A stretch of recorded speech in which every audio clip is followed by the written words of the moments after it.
This kind of plays into the same thing. Higher quality, number 7, higher quality finish / more complete finish. So this is always a big one too, because you never know what the guy who's way cheaper left out.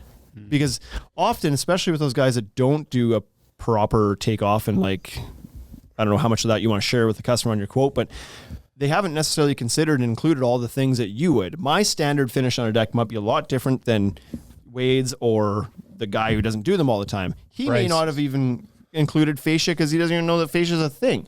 Like, it might be that. Mine might have had post skirts and post straps and fascia and skirting and whatever else. And his was framing and deck boards. But if nobody puts that on their quote, that they've included their scope of work, then how is the homeowner supposed to know what's included and what's not? It's just, this one's a lot smaller. It's like, but what aren't you getting in that? Fasteners.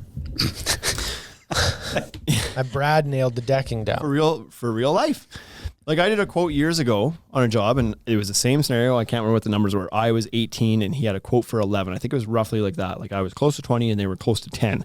And I was like, well, it's just not possible that we're quoting the same thing. It's absolutely not possible. You're going to have to share that other quote so I can see what wasn't included if you want me to tell you what the difference is. It always bugs me that they go to the high guy and ask you to come down. I was like, go to the low guy and be like, how are you only building me half a deck? Yeah.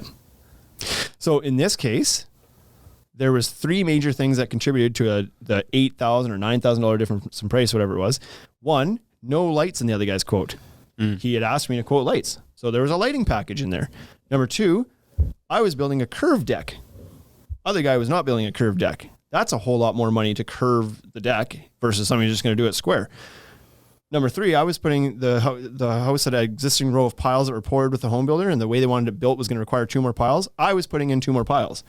Other guy was just using like adjustable feet, but the rest of the deck was going to be on piles. I guess 4 things. And the 4th thing was the other guy didn't include any stairs.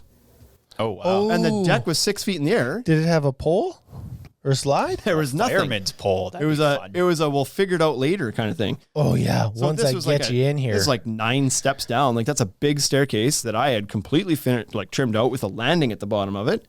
And so, like, yeah, that's pretty easy to see how he was $8,000 shy of what I was doing, because I've got $6,000 worth of materials. Did you get the job? Yeah. Yeah, you did. Because they were like, oh, that guy's trying to F me. Yeah. But it's just like right Now away they you're came, open and it's like, transparent. it's hard when you're on that side of it to not like get frustrated right away when they're like, well, I've got other quotes, because you think they're just trying to grind you, is what you initially think. But the whole reason for today's podcast is because they just don't know these things sometimes. Yeah. And they just need it explained. And then if you do, then a lot of people are like, oh, okay, well, that makes sense. Now that I know what's not in the other one, I don't want that. Right. Right. So,